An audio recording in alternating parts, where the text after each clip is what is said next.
जय माता दी भक्तों, आप सभी को निर्जला एकादशी की हार्दिक शुभकामनाएं। आज हम इस वीडियो में बात करेंगे निर्जला एकादशी का व्रत साल 2025 में कब रखा जाएगा, क्योंकि इस बार निर्जला एकादशी की तिथि 2 दिन पड़ रही है। जिस वजह से निर्जला एकादशी का व्रत किस दिन रखा जाए, इसको लेकर संशय की स्थिति बनी हुई है। तो आपको इस वीडियो में निर्जला एकादशी व्रत की सही तारीख बताएंगे कि व्रत किस दिन रखना श्रेष्ठ होगा। साथ ही व्रत पारण का समय भी बताएंगे और इसकी संपूर्ण पूजा विधि क्या है। निर्जला एकादशी व्रत के जरूरी नियम क्या क्या है, इस व्रत का क्या महत्व है, इस दिन क्या दान करना चाहिए, इसकी संपूर्ण जानकारी आपको इस वीडियो में प्राप्त होगी। लेकिन वीडियो शुरू करने से पहले आपसे निवेदन है कि यदि वीडियो आपको थोड़ा सा भी अच्छा लगे तो कृपया एक बार लाइक अवश्य कर दीजिए और मनोकामना पूर्ति के लिए कमेंट बॉक्स में अवश्य लिखिए जय श्री हरि या जय लक्ष्मी नारायण। तो चलिए बात करते हैं निर्जला एकादशी की। भक्तों, निर्जला एकादशी का व्रत सभी एकादशियों में सबसे श्रेष्ठ माना जाता है। ऐसा इसीलिए क्योंकि इस व्रत को करने से व्यक्ति को सभी एकादशियों से प्राप्त होने फल के समान व्रत फल मिलता है। साथ ही जन्म जन्मांतर में किए गए समस्त पाप नष्ट हो जाते हैं और मोक्ष की प्राप्ति होती है। भक्तों, ज्येष्ठ माह के शुक्ल पक्ष में आने वाली एकादशी निर्जला एकादशी के नाम से पूजी जाती है। इस व्रत को भीम ने शुरू किया था अपने गुरु व्यास जी के कहने पर। इसीलिए इसे भीमसेनी व पांडव एकादशी के नाम से भी जाना जाता है। भक्तों, जितनी भी एकादशी व्रत है भगवान विष्णु जी के श्री चरणों में समर्पित है। जो व्यक्ति निर्जला एकादशी का कठोर व्रत धारण करता है उसे भगवान विष्णु जी की विशेष कृपा निश्चित रूप से मिलती है। साथ ही उस व्यक्ति को सभी तीर्थ में स्नान करने का फल भी मिलता है और मोक्ष की भी प्राप्ति होती है। आपको बता दें कि निर्जला का मतलब होता है बिना जल व आहार के दिन भर का उपवास। निर्जला एकादशी बाकी एकादशी से सबसे कठिन मानी गई है, क्योंकि इसमें एकादशी को सूर्य उदय से लेकर अगले दिन द्वादशी तिथि को सूर्य उदय तक बिना जल और भोजन के रहना होता है। भक्तों, निर्जला एकादशी का व्रत करने से साल भर की 24 एकादशियों का फल मिलता है। जो लोग साल भर की एकादशी का व्रत ना कर सके तो वो निर्जला एकादशी का व्रत जरूर करें। भक्तों, निर्जला एकादशी का व्रत स्त्री और पुरुष दोनों कर सकते हैं। निर्जला एकादशी का व्रत कब करना है, पारण कब किया जाएगा, ये जानने से पहले इस व्रत की पूजा विधि व नियम जानना जरूरी है। भक्तों, एकादशी व्रत के नियम दशमी से ही शुरू हो जाते हैं। आपको दशमी के दिन सूर्यास्त के बाद भोजन ग्रहण नहीं करना चाहिए। इस दिन सात्विक आहार लें और दशमी से लेकर व्रत पारण तक व्रती को ब्रह्मचर्य का पालन करना चाहिए और दशमी को हो सके तो जमीन पर सोना चाहिए। ध्यान रखें, व्रती को एकादशी के दिन देर तक सोना नहीं है। आप हो सके तो ब्रह्म मुहूर्त में ही उठ जाएं और ना ही एकादशी की रात में सोना चाहिए, बल्कि इस दिन रात्रि जागरण का विधान है। इसके अलावा एकादशी के दिन पान खाना भी वर्जित होता है और इस दिन भूल कर भी चावल का सेवन ना करें। चावल का सेवन करने वाला व्यक्ति पाप का भागीदार बनता है। इसके अलावा इस दिन किसी की निंदा ना करें, किसी का अपमान ना करें, क्रोध भी ना करें। साथ ही इस दिन घर का कोई भी सदस्य मांस मदिरा का सेवन ना करें।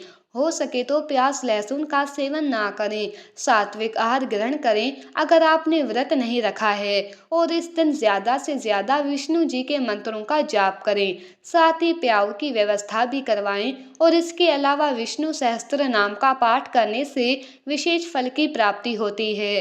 इस दिन दान का बहुत महत्व है, इसीलिए इस दिन दान जरूर करें। इस एकादशी पर विशेष रूप से जल दान का बड़ा महत्व बताया गया है। इस दिन घड़ा दान करना चाहिए। मिट्टी का कलश यानी घड़ा दान करने का बहुत फल बताया गया है।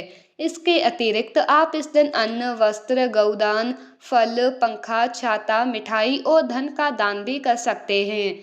भक्तों, निर्जला एकादशी का व्रत बिना जल पिए करना होता है, इसीलिए इस दिन जल कब और कितना पीना होता है इसकी जानकारी दें, उससे पहले इसकी पूजा विधि जरूर समझ लें। व्रती को निर्जला एकादशी के दिन सुबह जल्दी उठकर स्नान आदि करके हो सके तो पीले रंग के वस्त्र धारण करने चाहिए। इसके बाद सूर्य देव को जल अर्पित करें। फिर पूजा स्थल को साफ सुथरा कर गंगा जल छिड़कर पवित्र कर लें। सभी पूजा सामग्री एकत्रित कर लें। बात करें पूजन सामग्री की, तो इसमें आपको एक लकड़ी की चौकी या पट्टा चाहिए। साथ ही भगवान विष्णु की मूर्ति या फोटो, जल का लोटा, पीले फूल, माला, चंदन, रोली, मोली, अक्षत, पान, सुपारी, लौंग, इलायची, धूप, दीप, इत्र, जनेऊ, नैवेद्य में फल और मिठाई आदि ले लें और पंचामृत भी बनाएं। साथ में कुछ दक्षिणा भी शामिल जरूर करें। आप सारी सामग्री एकत्र कीजिए और आसन लगाकर पूर्व या उत्तर की ओर मुख करके बैठ जाइए। अब लकड़ी की चौकी या पट्टा रख ले, उसमें पीला कपड़ा बिछाकर भगवान विष्णु जी की मूर्ति या फोटो को स्थान दें। अब सबसे पहले व्रत, पूजा और दान का संकल्प लें। इसके लिए अपने सीधे हाथ में थोड़ा सा जल, पुष्प, अक्षत और एक सिक्का लें और भगवान विष्णु का ध्यान करके अपना नाम, अपना गोत्र, जिस स्थान पर बैठकर आप संकल्प कर रहे हैं वहां का मकान नंबर, क्षेत्र का नाम, शहर का नाम लेकर भगवान से व्रत और पूजन निर्विघ्न पूर्ण हो सके इसके लिए प्रार्थना करें। घर परिवार की खुशहाली की कामना करें। अगर कोई विशेष मनोकामना है तो उसे भी बोलिएगा। आप संकल्प की सामग्री भगवान के चरणों में अर्पित कर दीजिए। इस प्रकार से आपको संकल्प करना है। संकल्प करने के बाद अब पूजन आरंभ करेंगे। सबसे पहले भगवान विष्णु जी को जल अर्पित करेंगे। इसके बाद पंचामृत से भगवान को स्नान कराएंगे। आप पंचामृत में कच्चा दूध, दही, घी, शहद, शक्कर शामिल करें। यदि आपके पास भगवान की धातु की मूर्ति है तो आप पंचामृत से सीधे स्नान कराएं। यदि तस्वीर है तो एक फूल लें, उसमें पंचामृत लगाकर भगवान को अर्पित कर दें। पंचामृत से स्नान करने के बाद पुण्य शुद्ध जल से स्नान कराएं, यानी शुद्ध जल अर्पित करें। अब भगवान को वस्त्र के रूप में मौली का टुकड़ा अर्पित कीजिए। अब भगवान को यज्ञोपवीत यानी जनेऊ अर्पित करेंगे। जनेऊ पर पहले रोली लगाकर तिलक कर दीजिए। इसके बाद शुद्ध घी का दीपक जलाएं, धूप जलाएं। अब पुष्प व रुई में थोड़ा इत्र लगाकर भगवान को अर्पित करें। इसके बाद रोली या चंदन का तिलक लगाएं, अक्षत अर्पित करें और भगवान को पुष्प माला चढ़ाएं। अब भगवान को हाथ से दीप दिखाएं। बिना दीपक को उठाए हुए या पुष्प में धूप दिखाकर भगवान को अर्पित कर दें। अब भगवान को भोग लगाएं। इसमें आप फल, मिठाई, मिश्री, बताशा और भगवान जी को पंचामृत का भोग जरूर लगाएं।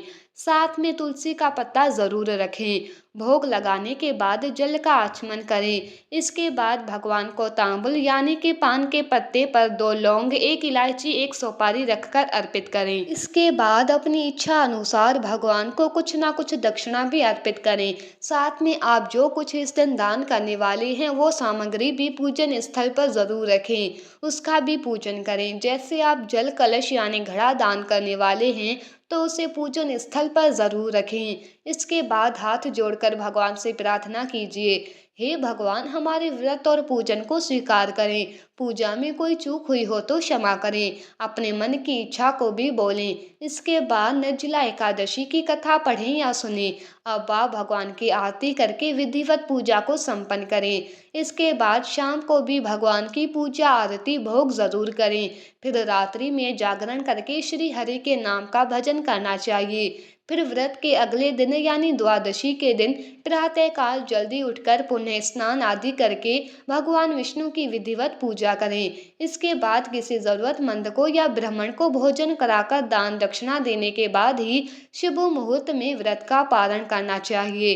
पारण के लिए आप श्री हरि का ध्यान करते हुए प्रसाद या तुलसी पत्र खाकर व्रत का पारण करें और फिर सात्विक भोजन ग्रहण करें। आपको बताएं कि व्रत कब करना है, व्रत पारण का शुभ मुहूर्त क्या रहेगा। उससे पहले बात कर लेते हैं कि निर्जला एकादशी में जल कब पीना चाहिए, कितना पीना चाहिए। तो भक्तों, वैसे तो निर्जला एकादशी का व्रत बिना अन्न और जल से रखा जाता है।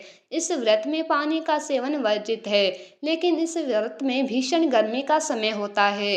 यदि बहुत जरूरी हो, पानी पीना आपसे सहन नहीं हो रहा है और पानी पीने की आवश्यकता हो तो आपको कब और कितना पानी पीना है इसका भी शास्त्रों में वर्णन है।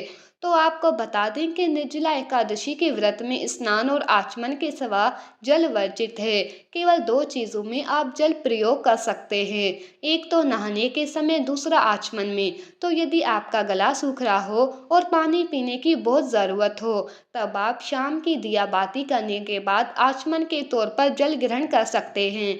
बस ध्यान रहे, जल आपको सिर्फ आचमन के तौर पर ही लेना है, ये नहीं कि गिलास भर के पानी पी लिया। जितना पानी हम पूजा के समय आचमन में लेते हैं, उतना ही जल ग्रहण करने की इजाजत इस एकादशी में दी गई है। और अगर आप निर्जला व्रत करने में असमर्थ है, तो आप निर्जला व्रत का संकल्प ना लें। आप चाहे तो फलार करके भी व्रत रख सकते हैं, लेकिन इस व्रत की इतनी महिमा है, आप इस एकादशी का व्रत धारण जरूर करें। अब जानते हैं कि साल 2025 को निर्जला एकादशी का व्रत कब रखा जाएगा और व्रत का पारण कब किया जाएगा। पारण करने का सही समय क्या है, तो आपको बता दें कि साल 2025 में निर्जला एकादशी का व्रत 2 दिन रखा जाएगा, क्योंकि इस बार एकादशी तिथि 2 दिन पड़ रही है। हम आपको बताएंगे कि किस दिन किस व्यक्ति को व्रत रखना चाहिए, कब व्रत रखना श्रेष्ठ होगा। तो आपको बता दें कि ज्येष्ठ माह के शुक्ल पक्ष की एकादशी तिथि की शुरुआत 6 जून 2025 की प्रातःकाल 2:15 पर हो रही है और एकादशी तिथि की समाप्ति 7 जून 2025 की प्रातःकाल 4:47 पर होगी। तो इस हिसाब से एकादशी का व्रत 2 दिन रखा जाएगा। पहला 6 जून 2025 दिन शुक्रवार को और दूसरा 7 जून 2025 दिन शनिवार को। ध्यान रहे, जो व्यक्ति पारंपरिक जीवन में है यानी गृहस्थ जीवन में है, सामान्य जन है और उदया तिथि को महत्व देते हैं, तो वो पहले दिन वाली एकादशी यानी 6 जून 2025 दिन शुक्रवार को व्रत रखेंगे और 7 जून को पारण करेंगे। लेकिन जो लोग सन्यासी हैं, विधवा है और मोक्ष के इच्छुक व्यक्ति है यानी वैष्णव जन है, तो वो दूसरे दिन वाली एकादशी यानी 7 जून 2025 दिन शनिवार को व्रत रखेंगे और 8 जून को पारण करेंगे। चलिए अब जानते हैं कि जो लोग 6 जून 2025 को व्रत रखेंगे, तो वो पारण कब करेंगे, व्रत पारण का समय क्या रहेगा। तो आपको बता दें कि व्रत पारण का समय 7 जून 2025 की दोपहर को 1:44 से लेकर शाम 4:31 पर होगा और पारण तिथि के दिन हरिवासर समाप्त होने का समय 7 जून 2025 की सुबह 11:25 पर होगा। वहीं जो लोग 7 जून को व्रत रखें, तो उनके लिए व्रत पारण का समय 8 जून 2025 की सुबह 5:23 से लेकर सुबह 7:17 तक रहेगा और पारण के दिन द्वादशी समाप्त होने का समय 8 जून 2025 की सुबह 7:17 पर रहेगा। तो भक्तों, ये जानकारी आपको अच्छी लगी तो कमेंट में जय श्री हरि या जय लक्ष्मी नारायण ज़रूर लिखें। वीडियो थोड़ा सा भी अच्छा लगा हो तो कृपया वीडियो को लाइक अवश्य करें, शेयर करें और साथ ही साथ हमारे चैनल को सब्सक्राइब करें। धन्यवाद।